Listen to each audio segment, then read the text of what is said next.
As Karen and I continue to seek out answers to life's biggest questions, we are blessed to find others on this seeking journey who are just as curious as we are. And most of the time, these seeking connections come out of the blue. It's like the universe hears us in our own minds, looking for that next right person and serves them right up. They must be putting out their own call as well. For us, the next right person is Elizabeth Furest. She is an energy medicine practitioner, intuitive counselor, reiki master, spirit-to-spirit communicator, and tarot reader. Elizabeth is dedicated to elevating universal consciousness. She was born with an increased intuitive awareness and a hypersensitivity to energy. Her journey to living authentically and utilizing her gifts to help people live healthy and productive lives by awakening their higher selves and supporting their natural gifts didn't happen overnight and is quite miraculous. She'll tell you all about it, and you'll get to experience Elizabeth in action when she gives Robyn and I a reading. I had the privilege of actually talking to Elizabeth before, but we didn't get to actually see each other. Nice to see both of you. Your story is unlike any that we've heard before. So can you talk about what happened actually in utero that ended up impacting your childhood? Well, I don't remember anything. Right. The experience that I had, so when I started walking was when my parents noticed that I had a discrepancy. And so that's when I was taken to a doctor and had an MRI, and they discovered that I had an in utero stroke. And till this day, they still don't know what caused it. Spiritually, I think things just happen. So we have different experiences, the same way that someone might have an illness that teaches them something, et cetera. And so when I was a very young age, I was just told that this had happened to me, but I believe that it set me up to sense differently as I moved through the world. Because the stroke happened on the left side of my brain, it affected the right side of my body and it weakened the right side of my body. But because it's in utero, and what we know about neurology and brain plasticity is that the brain is able to heal itself and kind of compensate in other ways. So I believe that I really started using more so the right side of my brain, which is more of creativity and intuition and things like that. And so at a very young age, I just remember perceiving the world through sensory perception. I would sense things and how it would make me feel. And the other thing that I noticed too was that like what I would perceive on the left side, like if I touched something that was hot or cold with my hand, the left side, it would feel different than the right. So I was just trying to merge kind of both of these realms, both hemispheres, into creating a more whole experience. But I was just noticing that there's more to something than what it just looks like. And so is it having emotional responses to things? So as a young child, I would, I could go into kindergarten and someone at another table, I could sense like if they were feeling joy or if they were feeling sad, or I could just pick up tidbits of information. And I just remember my mom at a young age being like, where did you hear that? Or how did you just make that up? And then the phone would ring and it would be the same message. So I was able to have this perception where I was just in the world receiving information in a different way. And I would say that most adults would say that it was highly imaginative, but I also think that our imagination is our intuition. And so the more like in my adult life, when I think about that, I think about how Einstein always said that imagination is more important than knowledge. And it's because it has unlimited possibility there. So like the way that I moved through the world was like, if I could create something in my mind's eye, I learned later on that it's because it can be true. I didn't know any other form of perception or anything. It was just how my way of moving through the world. And I didn't even realize it was as holographic as it is until my adulthood. But as a child, it was just extremely colorful. I had a range of emotions that maybe other kids didn't have the depth to or weren't able to process, but I couldn't really understand things totally logically. Like I really struggled in math because I was like, well, in algebra, like why would you put letters and numbers in the same thing? Like that doesn't make any sense to me. But I could move through the world with emotional intelligence. And so it wasn't until later on that I realized, oh, that might be a little different than how other people perceive information.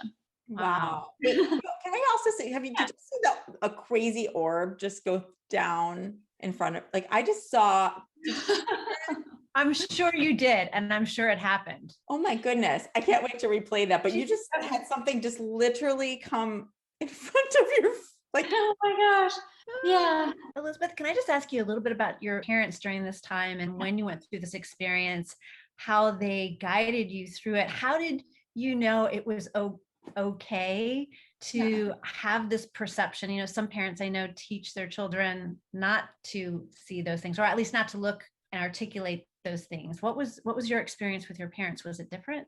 Well, I think it was new for them too. And luckily I have parents who are, compassionate and supportive. And even to this day, my mom will say, like, you give me a different spin on things or look at things through a different lens. I went through physical therapy for 15 years as well. I think that we shared the challenges and the joys. And I think also when you are a hypersensitive child, I mean, with that, it wasn't always fabulous. I would have tantrums too, things that I couldn't, because I couldn't understand why I would feel so deeply or why something would come over me. I didn't know how to manage extreme emotions, but luckily I was kind of just held in a space where it was okay, or they were just doing the best that they could to just try to understand it with me. So we were just kind of in it together. I feel like you were surrounded by the right people to nurture this, even if it sounds like they weren't necessarily spiritual. And that's what I was asking about your parents. Were they at all spiritual, or were they just really methodical about teaching you that who you were was just fine no matter what you were? Yeah, I didn't really necessarily come from a spiritual or religious background. I think they have their own beliefs, in place, but it wasn't this hasn't come from a very deep tradition in my family, or, I don't say oh, it's in my lineage. I also think we choose our soul family, or our soul. I think Ram Dass calls them our pods, our soul pods. And, we choose our pods to some degree. And I think that, yeah, I was born into a family that maybe this journey wasn't totally in their awareness, but we're helping each other grow in that awareness. I think that's how soul contracts work, that we are placed with people that are our catalysts for growth. Take us to the next level then. So you got through an amazing childhood. It sounds like I would have loved to have been a teacher in your classroom just to see how you were responding to all of that. But now take us through to high school and after that. Were you connected with your soul's journey at that point as well? Did you identify it as that, or did you just have one of those typical high school and college experiences? I don't think it was typical for me. I think a lot of the times I would have these moments where I felt isolated. I think I had more clarity in high school than a lot of people. I knew what my interests were, where I wanted to go to college. I was very clear on my path, but I also then felt kind of misunderstood as well. But that was okay, because that allowed me to find those more meaningful connections when they did pop up, because it was other people who were also highly sensitive, and learning that it's okay, and not to dampen this part of ourselves, but to step into our power. I think that when we live authentically too, we attract, it's like a magnet. We attract attracts like, so we attract other people that have similar interests or on similar paths. And that's how we walk each other home. We're all on this journey together. Yeah. I mean, you are speaking our language. It is more about energy and how that energy either connects us or reflects us from each other. So it sounds like that's what you were able to find when you were going through college and high school to kind of ground you. So I went to Emerson College in Boston, and that's where I graduated from. But when I graduated from high school, I had honors. I played sports. Took AP classes. I was class president and all of this stuff. And I got waitlisted twice. And so freshman year, I went to a school in Ohio that I didn't totally want to be at, but I wanted to transfer out. And that's where I kind of started learning and using the power of prayer, or the power of intention and manifestation, because I'm like, there's nothing in my realm that I can do to change anything. I don't know why I'm getting waitlisted at this school. I couldn't get better grades. I couldn't be more than class president. There was nothing else I could do. And I just had to learn to get out of my own way and say, okay, this is happening for a reason. I'm where I'm supposed to be for a reason. I grounded through that experience, just made it the best that I could be. And then eventually I got in for the spring semester sophomore year. I just knew intuitively, that's where I wanted to be, but that was when my tools started opening up of don't get disappointed. Don't say this is never going to happen, because it did. It just was, I had to surrender to the timeline, to the outcome, to how it looked. And I still ended up graduating from there. That was when I just had to kind of surrender and say, everything that is meant to be mine is already mine. And I have to relinquish how it's packaged, how it's going to come in, what that timeline is. And when I started trusting that and letting go of my attachments, using the law of detachment, things started just flowing to me. And then I would just really learn like what is meant to be, which people say all the time. But I think it kind of glosses over disappointment sometimes of like, oh, if it's meant to be, it will be. But it's actually true. And it's to not lose faith as you're going through it. It's not how we want it to look like. Exactly. I know. We all get so attached to things being exactly what we think it has to be in our head. It's usually so much better than you ever even imagine. Always better. In all that I do, I always see that it's better on the other side. So if someone is in the worst situation, like I remember freshman year of college being like, I'm having those thoughts, like I'm not going to be able to get out of here. Why? Like I felt like I was being punished. And then I realized like, okay, I'm not a victim. It's happening for a reason. Let me just let go of all of this. And of course, that's when it all came in. I'm so glad you're bringing this up, that it is really normal to go through what you went through. And it forced you, and in your case, it forced you twice to really be like, why is this happening? How do I get to this place where I think I'm supposed to be? How did you know this? Like, I mean, you're so young right now, but how did you have that inner wisdom? Like the law of detachment, I've heard of law of attraction. I've never honestly heard of law of detachment, which is an amazing thought within itself, letting go of how it's going to happen. But how did you know at this young age, and where do these tools come from? Yeah, that's a really good question. So I think that we're all born with wisdom. Well, what I know is that we're energetic beings. So we're photonic beings. We have light in our body. And then having studied the laws of energy, we realize energy can shift, energy can change. And when you don't like an outcome or a situation, that we have the power to change it. Our external experience will start being different when we start shifting within ourselves. So at a young age, we all have a voice that's inside of us. And I think it's really clear. And I think we always have that, but I don't think it's necessarily fostered. And then we live in a society where it's drowned out through other noises. We live in a Pavlovian society of like, you could be in deep thought, but if your phone goes off, like forget it. You better respond to that bell. I think at a young age, I just listened to that voice no matter what. I just listened to my intuition. As you said, we're all born with wisdom and we're all born with this inner voice, yet nobody talks about it. Nobody talks about it. And I do hope and I believe that we are, as a society, starting to talk about it with our children. So I feel like the more parents or teachers, for that matter, that start to acknowledge the inner voice, then the more then we can talk about intuition and so forth at a young age. Exactly. I mean, we're born as human beings, like the concept of being, and we're in a society of very action-based and not being, where there's a deep emotion of guilt, I think, attached to just being.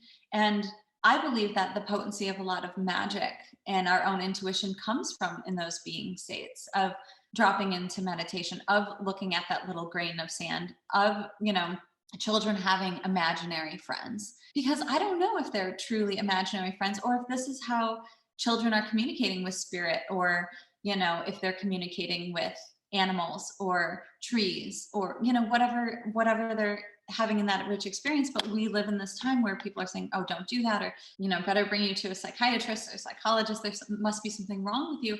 And I completely disagree that it's very rarely an actual mental illness. And we've completely stripped away the concept of having agency and having sovereignty to just be creative spiritual beings. And that's where I try to foster people into retrieving that part of them and then flourishing with whatever those natural gifts are. I love how you use the word foster. And I think adults can tap into it too. It's just truly listening to ourselves and then recognizing that when doubt comes up or fear comes out, those are just biological programs we have. We need fear for survival. But now we live in a time where if it kicks in, we get to use the power of deciphering and saying, should I really be afraid right now? Oh, wait, no, hold on. This is just fear coming up to protect me. But I have the agency to override that fear and go for whatever it is I want to go for. And so, we all have that inner compass or that guidance system, and it's not logical, but we live in a very logical matrix, which is now collapsing. So I think the work is now, or the messaging now for people is like, tune in and listen to that no matter what. When did you know that you could help others with spirituality and with your gifts? Before I moved to California, which was in 2017, I was working in Detroit during Detroit's bankruptcy. And one of the jobs that I was in was at a hospital, and the other job that I was in was writing grants for a nonprofit. And I just remember at both places, people would stop by and ask me for my advice, ask me what I thought on something, or they would want, and I would get great performance reviews about my work. And my boss would always be like, what? There's too much chit chat, like too many people coming by to visit you, too many people like needing help. And I was like, man, I could do this for hours, like talk to people and give them advice or tell them what I'm sensing. And so it kind of opened up that way. And then I was really fortunate at the nonprofit that I was working at, that she was our director of development, and she was very spiritual and had read a lot of like Abraham Hicks and when we would write these grants, competitive grants to bring money in, for Detroit public schools or make art programs free or whatever, she would be like, well, let's hold the intention that our grant gets funding. We would get the funding. We would get these programs off the ground. And I'm like, it's because we're energetically charging the work because it's helping other people. And so our intention is to heal. And so that energy is being brought in. So she was just allowing, it was kind of in that, having her as my boss, and she would just say like, you're really intuitive, you could do this, and she just kind of gave me the permission to let all of these pieces sort of integrate. So even though, yes, it was my day job, it was like going into like work magic every day. Well, so then what happened to spark the move to the West Coast? Yeah, so that's actually really interesting because I just feel that we're placed in places for the exact amount of time or the experience that we need to be there. So when I was living there, for a while, I was like, I'm going to stay here for a long time. Like, I'm really comfortable here. I like my job, all this stuff. I was like, I even told that same boss, I was like, I'm going to work here forever. And she used to be like, well, probably not forever. Like, you'll probably outgrow it. And I was like, no, forever, forever. And then I realized like, it was just something that as we grow, change is inevitable. And so I just felt intuitively like, okay, I'm being pushed out of this. There's more for me. My skills started opening up. I started getting all of these synchronicities. And so, of course, this is where I started practicing the law of detachment too, because I was like, I'm not selling my house. I was like, I like it here. I was kind of getting in my own way. I actually kept hearing clairaudiently intuition medicine. And I was like, I don't know what that means. I'd never heard it before. And it just kept like popping up. And so one day I Googled it, and then I find out there's out here in Sausalito, the Academy of Intuition Medicine, which was founded by Dr. Francesca McCartney. And surprisingly, when I went on the website, she's also from Detroit. So all those synchronicities like started then. And so I was like, oh, this program really interests me. And then I was like, okay, that was like the first nudge from the universe. And I was like, well, I don't know though. I don't know. I'm not going to leave Detroit. But then I had new neighbors move in, and we were talking over the fence one day, and I was like, well, there's this program out in California, and it's kind of aligned with what I want to do. And I was like, but I don't want to sell my house. And my neighbor's like, well, if you do want to sell, my sister's looking to buy. So it all just kind of kept going. And then sure enough, I sold the house by owner to her sister, because it's undeniable from spirit. Like, we're putting everything in place for you to make this happen. That's what I did. And like drove out west with my dogs, and like had already planned to go to the orientation for the program, like had already submitted an application. And I was like, my commitment to myself was like, I did the grant writing thing. I was in service to the capacity I could be in. And then it almost was this feeling of like, my work here is done. I completed the assignment. It almost felt like there was an expiration across the board. Like, I wasn't meant to be in my house anymore. I was meant to hand that over.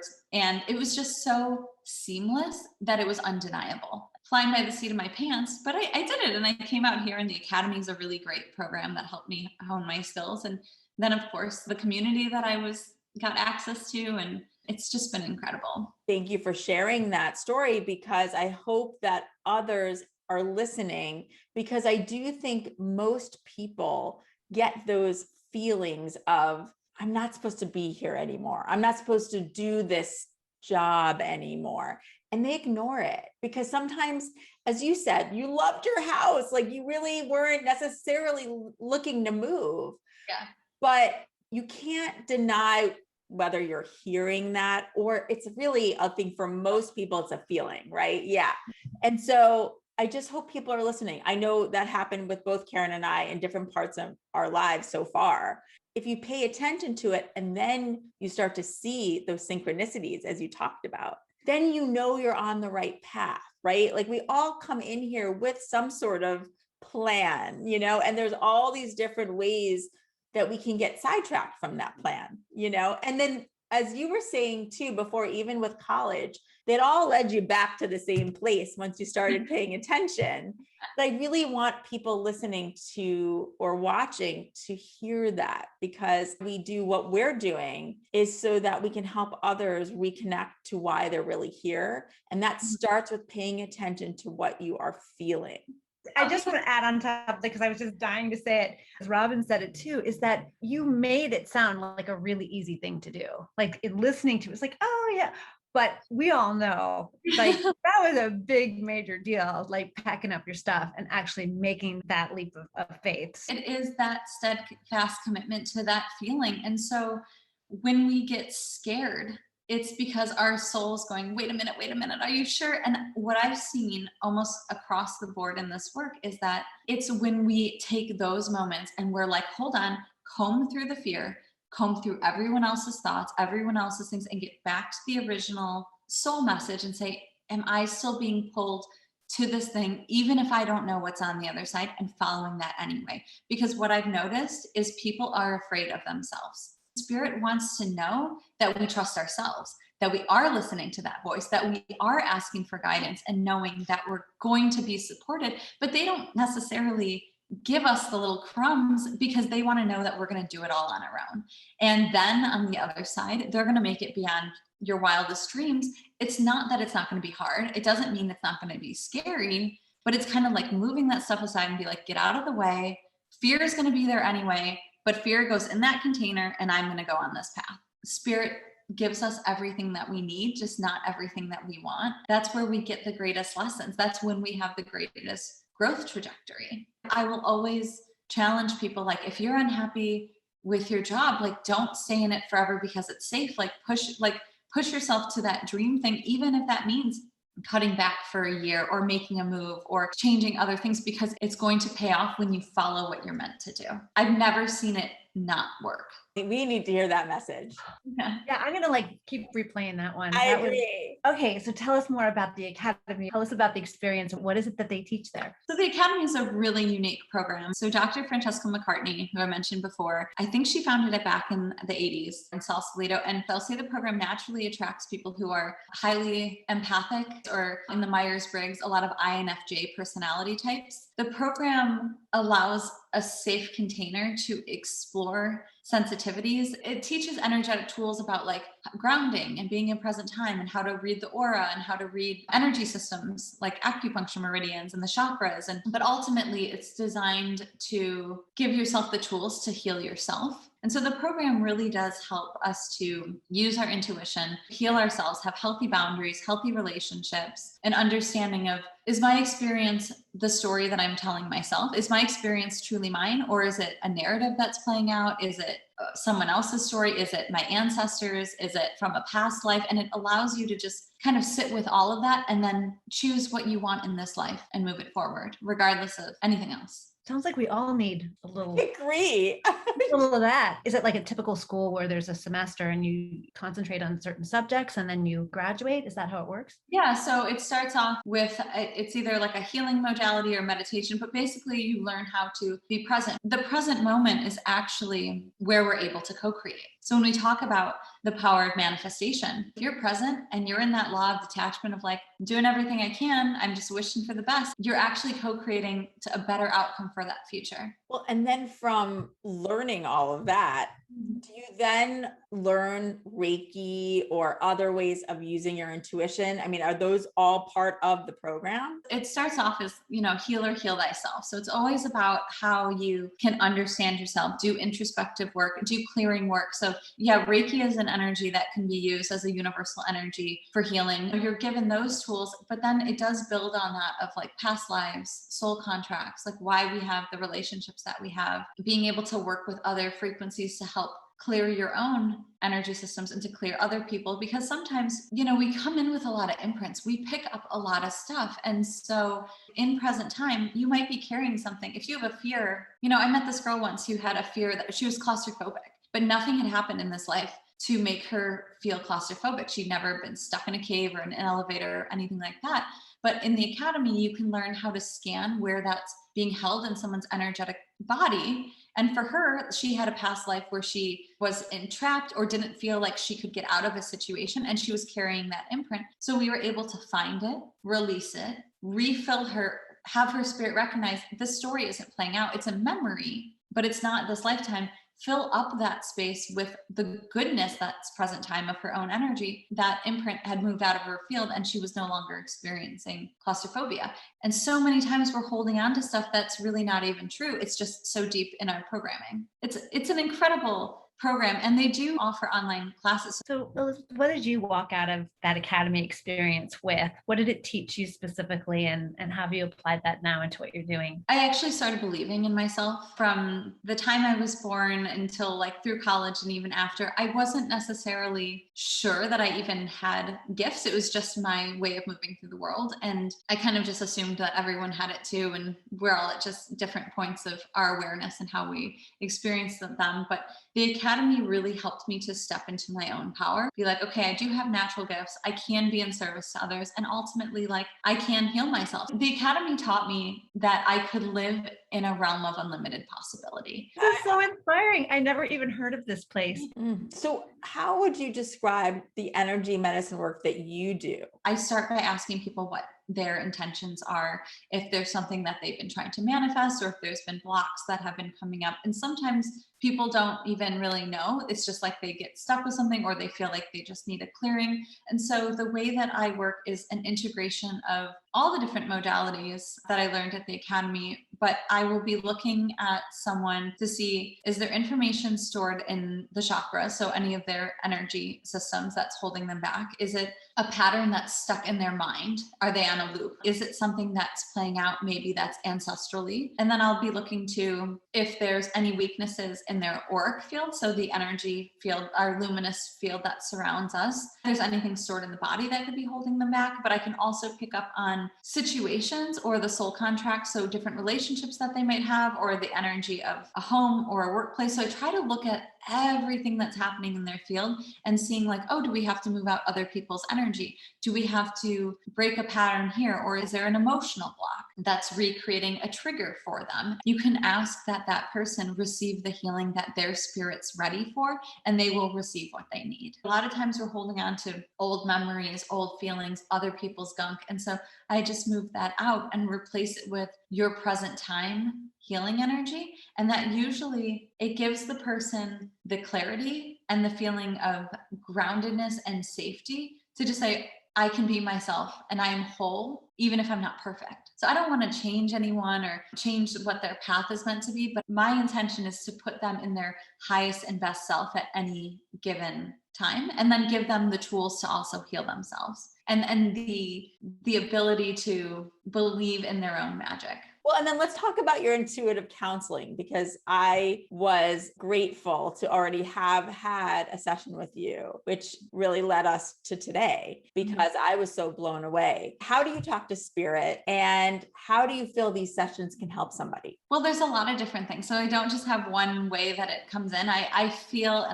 on a multitude of levels. So sometimes I'll hear messages, sometimes I'll feel it. Sometimes when I'm working with someone, something will show up in their field, like a symbol or a color, or I might get a word that comes in. In an intuitive counseling session, generally people are coming to me with stuff that's going on in their lives, either personally or professionally, and I tap into their field to say, if there's any limiting beliefs, or asking information to come in as truth. Because a lot of times too, I think that we feed ourselves all this other information that we need to sift through and say, what's actually going on here? We are spirit. Everything is spirit. And so it's not like a relationship that I have and then spirit's over there and we're in cahoots with one another. It's all around us. And so I look at it as spirit to spirit communication with that other individual. And so in an intuitive counseling session, I'm showing up in the level of my own intention and integrity as a practitioner and seeing what's coming up for them. And then through that information, I'm giving them the guidance that I hear is from their highest self. So not the ego and not the stories that they might be telling, but I'm really just looking a tiny bit higher than that and saying, okay, what is their truth? And let's get to that.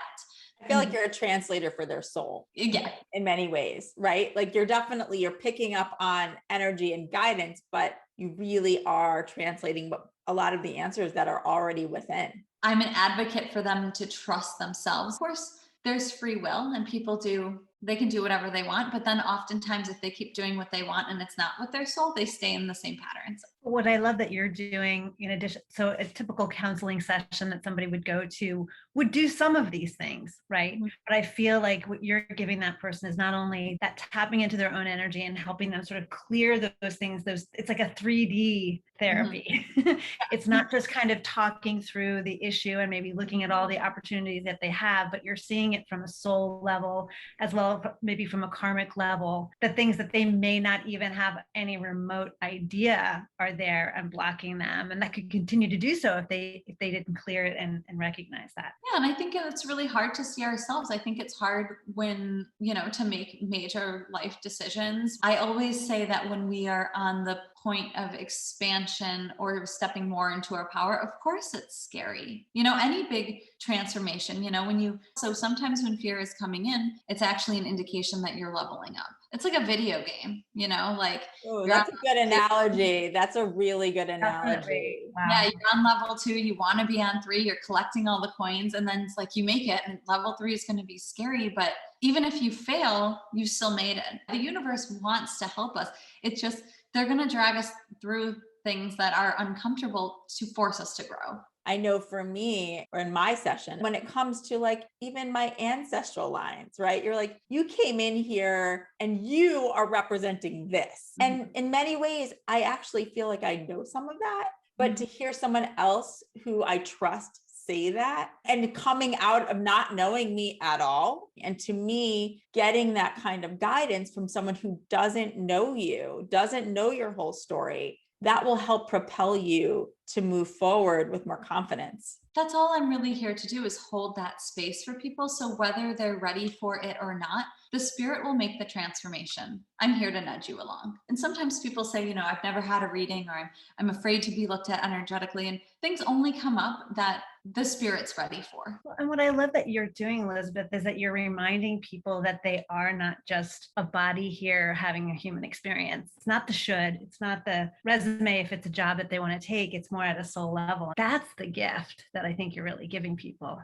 So many people have lost their jobs and they're looking for ways to make ends meet. But if you've always been a great acrylic painter, maybe this is the time that you do your paintings and, showcase them somewhere, because those are your authentic gifts. And I feel that when you are in alignment with that, you're going to get the opportunity to show your work. You're going to be able to launch a website. You're going to get the following. You're going to call in what's already yours. But it's breaking down these paradigms of, you can't make any money if you're a creative. You won't have a career if you're an artist. If you're going to be a poet, well, you might as well do something on the side. But I don't believe that any of those things are true. And I think one of the biggest messages now is how we can support one another from, in all ages, to find what those natural gifts are and to just go for it.